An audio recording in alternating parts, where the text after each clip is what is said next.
everyone. Welcome. This is Jess, and I am so excited that today is Creative Fridays. And not only that, but I have a really, really special guest for you. His name is Mark Chabus. Hi, Mark. Welcome. Hey Jess, thanks for having me. You're welcome. And I'll just give you a little intro so people know what to expect, and then we'll get started.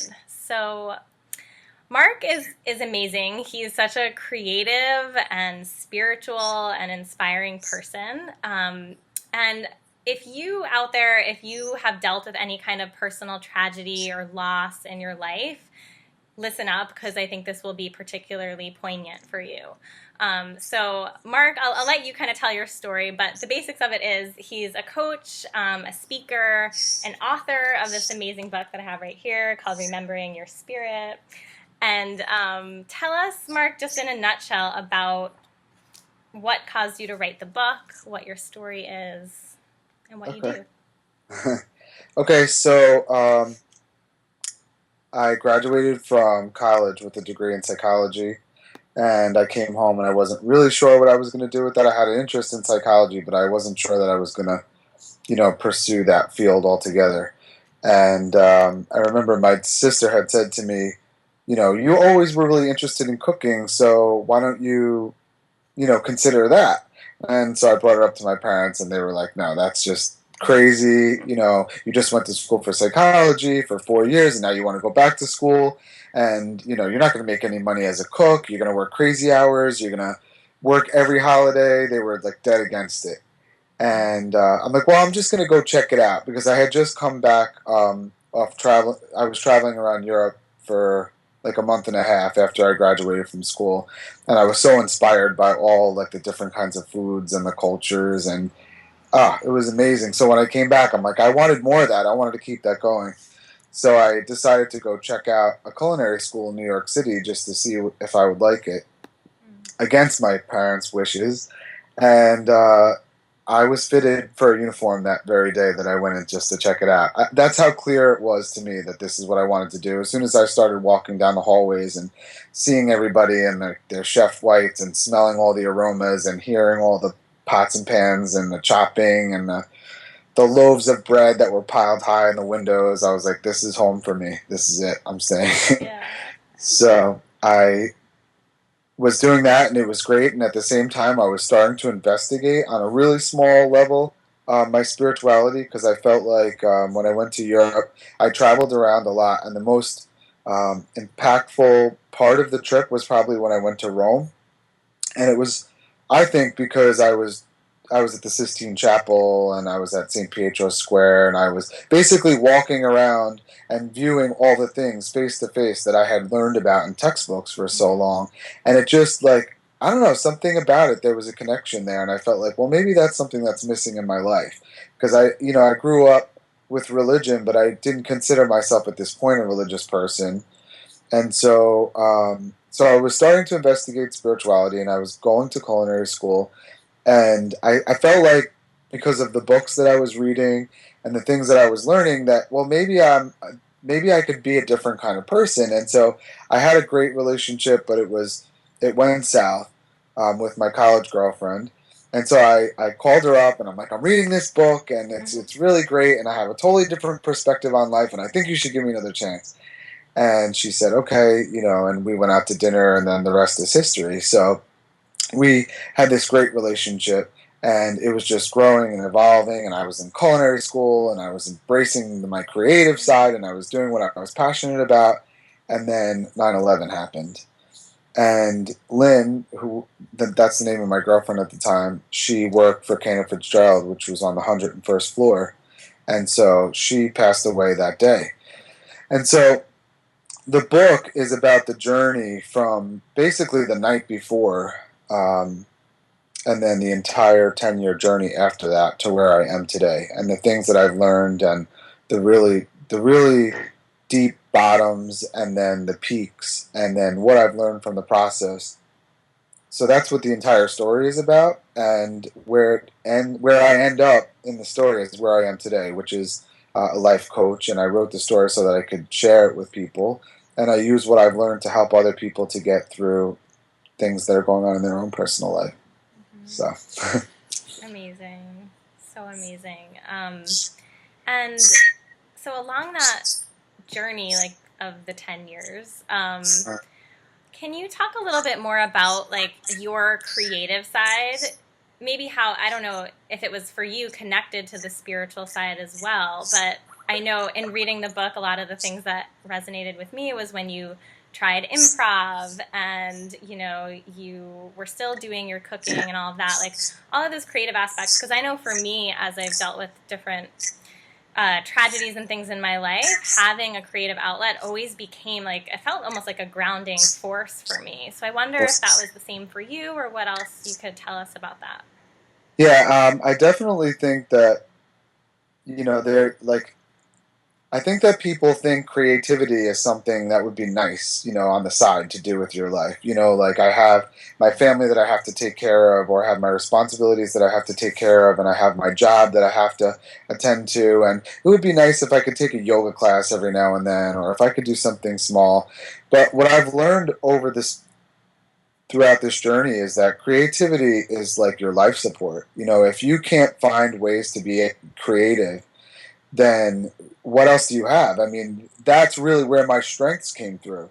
So for me, I call this the year of me, and this whole story is in the book in more detail. But Mm-hmm. basically, you know, to the point where I met my wife, who I'm married to today, which is the reason why we know each other. Yes, I love um, Kate. I felt like I was dating some people, some girls after Lynn, but it wasn't anything that crazy. Like it was nice, we had nice relationships, but it wasn't anything that. And I felt like I needed to understand more about who I was.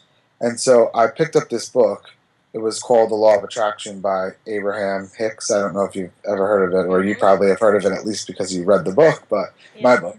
But basically, the premise of the book was that if you want to have happiness in your life, you have to do the things that make you happy. And so I tried, this premise, but I didn't really fully commit to it. So I would do like little things here and there, and I would get like little results, but I didn't really fully commit until one day I was like, all right, I can't really write this off as not working. The law of attraction, happiness equals more happiness, kind of thing. Like Mm-hmm. happiness not being a destination, but actually a starting point.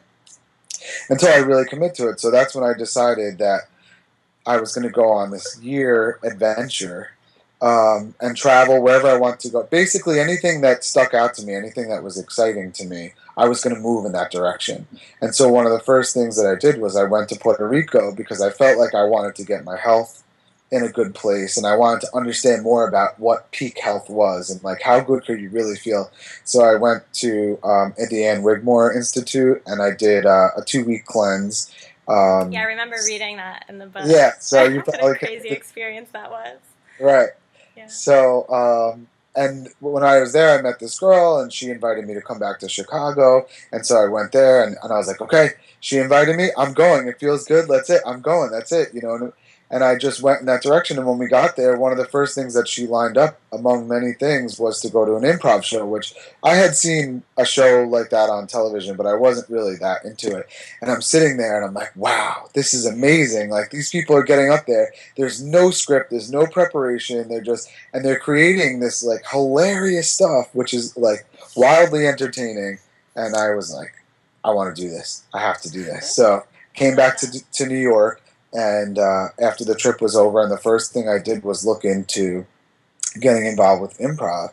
But again, I wasn't. It wasn't one of these things where I was like, I need to be a more creative person. I just was like, I want to go in this direction. It wasn't until afterwards that I realized my confidence went from, if I could put on a scale of 1 to 10, I would say it went from like a 3 or a 4 to a 10, Wow. and just from like doing improv, and then what that led to. Because when I was doing improv, I started hanging out with actors, right? Because actors are doing improv, and they're well, what are they talking about? They're talking about dancing and singing. And so I'm like, Mm-hmm. oh, I need a voice coach, I need to take dance lessons, I mean, so I started to immerse myself in all of these things. And I didn't, like I said, realize this at the time, but at the end I looked back and I saw that's what made me this incredibly energetic, excited, happy person, it was all because of these things that I did, which was like unleashing this creative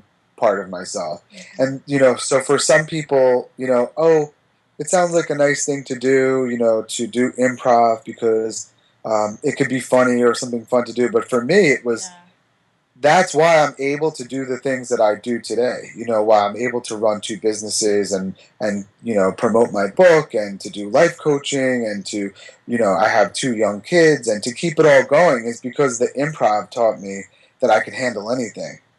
And and the singing and the acting and the dancing and all those things showed me, wow, if I could be good at these things, imagine all the things I didn't realize I could be good at. Mm-hmm. And then you start to rely on all those things too, which is why I Yeah. connected to your stories so much. Because when you told me the story about, your dad and the things that you did to deal with the pain that you were experiencing as a result of that, it was like that was your tool, like Mm-hmm. that wasn't like, oh, it would be nice to, do something creative and dance on the Exactly. side. That was like a survival mechanism. Like I'm either gonna Yes. crack up from this pain or I'm gonna, because all it is energy, right? Or Yes. I'm gonna express this energy, and I Exactly. know how important it is because I know that I was someone that was depressed and had anxiety and lived in my parents' basement, and I know it was the same person who went out and created businesses and got married and have everything that I have today. So, Yeah. Yes. Yes. Yes. Yes. Oh my God, I love everything about that. And I agree because I think a lot of times we can feel like, oh, like you said, like, oh, it's something that would be nice. Like it would be nice to yeah, do something creative and or only like or like only certain kinds of people do that stuff. Like I'm not right, an actor, I'm not a dancer. I can't really go for that. And I know for me like cuz I was like into the ballet world hardcore when I was younger, and then once I decided to leave, I was like, okay, I don't identify myself as an artist anymore. I just put it all aside to right, focus on my career, to do the like responsible things. right, And it was almost like I felt my creative expression was too selfish. Like, yeah, who am I to be a dancer? Who am I to pursue that? It's not helping anyone. It's not, like I had this thing in my head that was the case. right, And then, like you said, once I started to experience like these personal things, like my dad having a stroke and my whole family just like completely shifting and like losing someone in that process, it was like it became, like you said, survival. I was like right, making these dance videos, escaping for 5 minutes to my parents' basement or to the hospital lobby or in the parking lot or wherever I could find a chance to just right, dance. And sometimes I would record it and make videos like that. yeah. That became my way of just, like releasing it and expressing. And it was hugely transformational. So, Right. yeah. And that's your true power. I mean, that's our God-given gift is the ability to take whatever's going on in our life and turn it into something. So, I Yes. mean, what you said before was, creativity is just an opportunity for you to release whatever's going on in your mind. So to somebody, it might be like, oh, like that's what artistic people do. Like, no, that's what successful people do. Like Mm-hmm. successful people use creativity to deal with life's, ups and downs. That's the Yes. bottom line. And there's a million different ways that you can express your creativity. Mm-hmm. Absolutely. I love that. I want to quote you. Yeah. It's so true. So true. And, going back to the point you mentioned earlier, too, with the law of attraction and really being the happiness and starting to attract that, I think Mhm. that's also something to really, like, I just want to highlight that point that it's like a while back, one of my mentors made this analogy for me that I thought was really powerful, and saying that, like, because I was going through a similar thing with, like, I really wanted to be in a relationship and I wanted to meet someone, and I was like dating so many losers and like being disappointed, and it just became Right, this like repetitive pattern. And she was right, like, what's your radio frequency? Like, what frequency are you putting out there? Like, why am I attracting the people who aren't committed, who don't really have anything going on? Because like I wasn't focusing on myself, I was like all right, out there trying to find it. right. And similarly, like, it just, I don't know, once I started to focus on my own thing, like you, that's when that whole law of attraction thing started to actually make sense. Yeah, It because happened. you do the work, and that's your work. Your work is figuring out who you are, what makes you happy, what makes you excited about life. If you do that long enough, if you decide to really make that commitment and do that to the point where you just the byproduct is happiness, and then from that standpoint you go out there and try to meet someone, then you attract someone that's in the same state of mind that you're in, so it's Exactly. like even if you don't believe in the law of attraction, it doesn't matter, because it works whether you believe in it or not. I mean, Yes. think about it. If you're a positive person and you're happy and you're confident, and you go out on a date with somebody and they're not up to snuff with that, you're not you're not going to give it a second chance. But if you're not feeling good about yourself, you're like, all right, I'll give him a second chance. And then you find yourself in a relationship that's half of what you really want because you're half of what you really want. Yeah. And that's where the confidence piece comes in too, and Yeah. why exercising your creative abilities can boost the confidence that allows you to really recognize those things and be like, no, I'm confident in myself. Like, I don't need to, like, oh, let me, like, just settle for this, or, right, like knowing what you want and going for it. Right. Yeah. Awesome. I didn't expect to go in that direction today, but that's Yeah. You're so creative. just 6 dudes from us, Well, so I guess to end, I want to going back to the book, and I mean the other piece aside from the creative part of the book, which itself is a creation, it's amazing. I mean, obviously, like, the thing that you have dealt with and that caused you to write the book and go on this whole journey was losing someone really close to you. And I was wondering if you could just offer, like, I know it's hard to offer just a piece of advice. It's a huge process with a lot of depth, but I know a lot of people that I've worked with, a lot of people out there who have lost someone and might, not be dealing with it or not know how to deal with it. Like, is there anything you can offer to them? Yeah, definitely. I think that the thing that helped me the most was just having a broader perspective about life and why we're here and what the meaning of life is.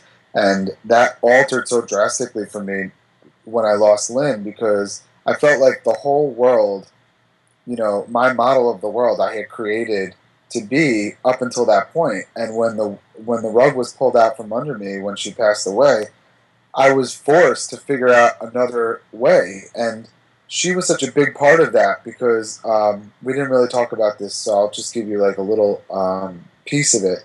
But the book is very spiritual in nature, and it talks about a lot of experiences, mystical experiences that I had as a result of her passing away, and basically, her continuing to communicate with me from the other side. And it starts with, the night before where I was watching John Edward, the psychic medium, and he had a guest on, and he was talking to the guest, and her husband had passed away.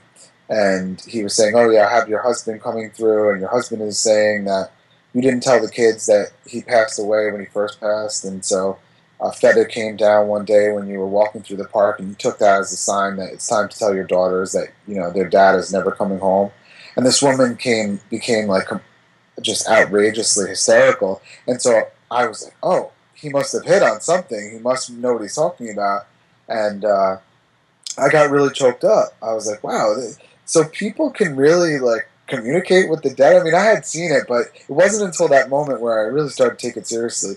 And I remember sitting there in bed and thinking, I wonder if I could have that, because I only lost both my grandfathers at that point, but they were older, it was kind of expected. It wasn't anything like tragic or, of course I was sad that they left, but so I was like thinking about like who could I get, like who could I make a pact with that if they passed away that they could come back and tell me like this is what it's like over there and this is what you should do differently here. And so I sat there in bed and I was racking my brain and trying to figure out who I would ask. And then, I thought about it all night. I eventually fell asleep. And I woke up the next morning. There's a lot more to this. I'm giving you like the brief version of it. My mom came downstairs and woke me up and she was screaming, Lynn's building, Lynn's building. And I was, a little groggy. I thought she was overreacting. I didn't think it was anything that big of a deal. But she turned on the television and I saw that the plane had hit the tower, but the tower hadn't collapsed at this point. So again, I was thinking, how many people work there? I'm sure she's fine. I'm sure she's safe. I'm sure everything's okay. And then, the second building had gotten hit by another plane, and that's when I started to really get nervous. And I was trying to call her at this point, but I couldn't get in touch with her. The phones weren't working.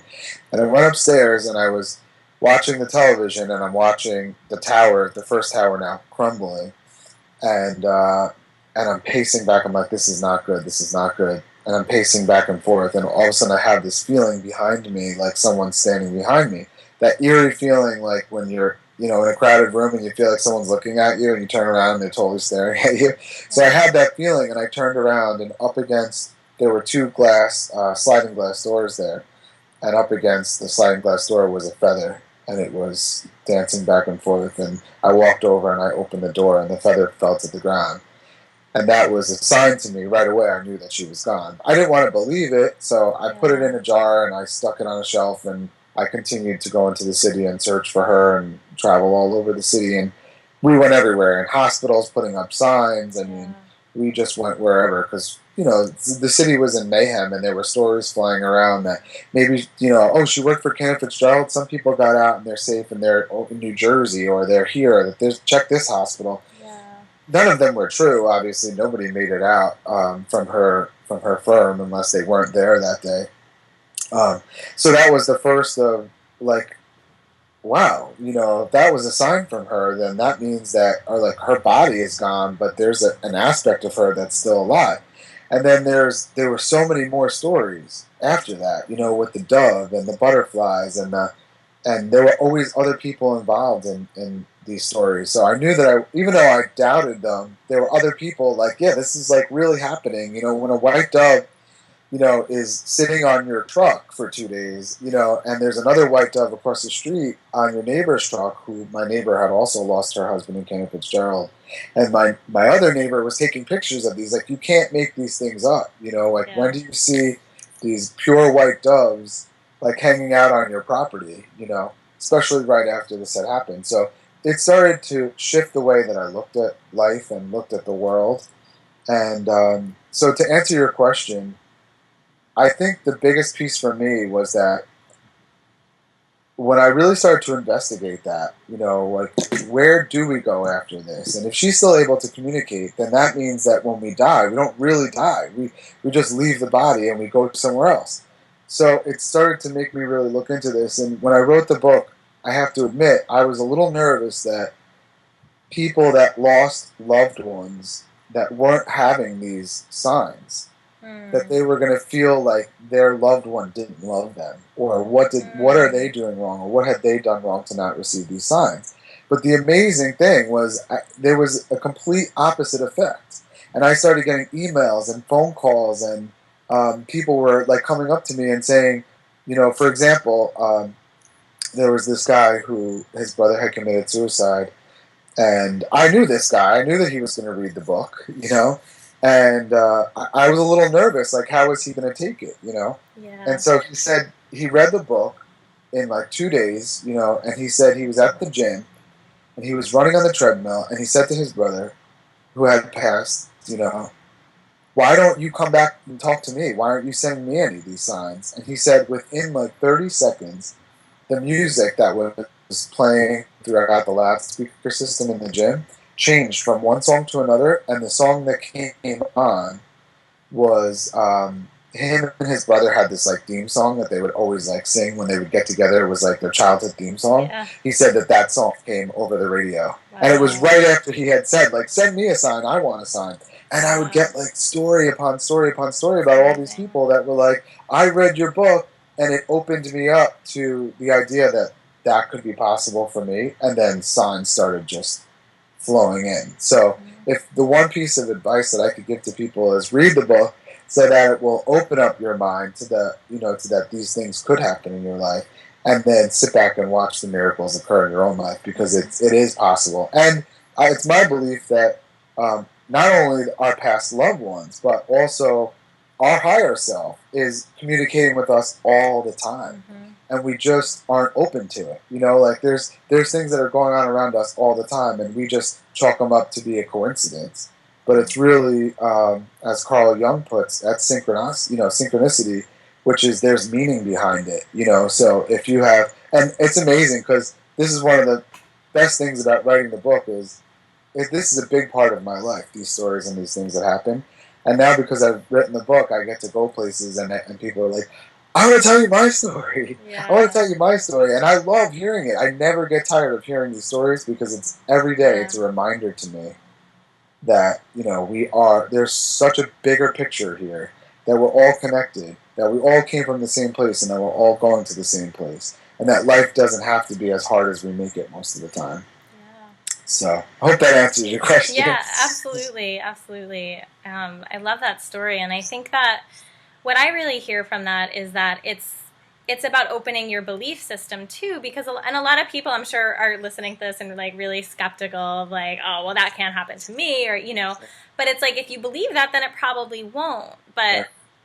But what if because I know sometimes for me, like I have my great aunt who was like she was 92 when she died. It was her time, all of that. It wasn't anything tragic, but she Uh-huh. was like a really important person for me in my artistic process, especially. Mhm. She was a painter and she lived up in Vermont and had this total like free amazing lifestyle that I just connected with so much. And I always like the days that she passed, I remember feeling this like wave going through me of like something like for me, I don't think I experienced like as tangible communication or anything like that yet, but a Right. part of me is scared too, and I feel like she knows that, or like you know what I Right. mean, whatever's Right. out there Yeah. is like, okay, she's not ready for like the real stuff yet, but Right. like here are little pieces, and I always feel like, I don't know, the sense of being guided. And through the creative process, like a lot of times if I'm working on a project or something, like little signs will just pop up. Like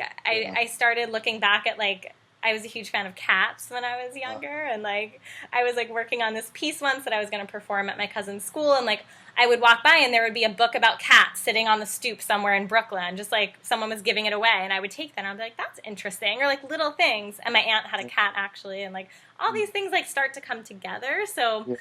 I feel like it's really what, like it's individual, right, to each person how those signs come about. And I think we can each make it our own, like how we want that to be, right? Yeah, definitely.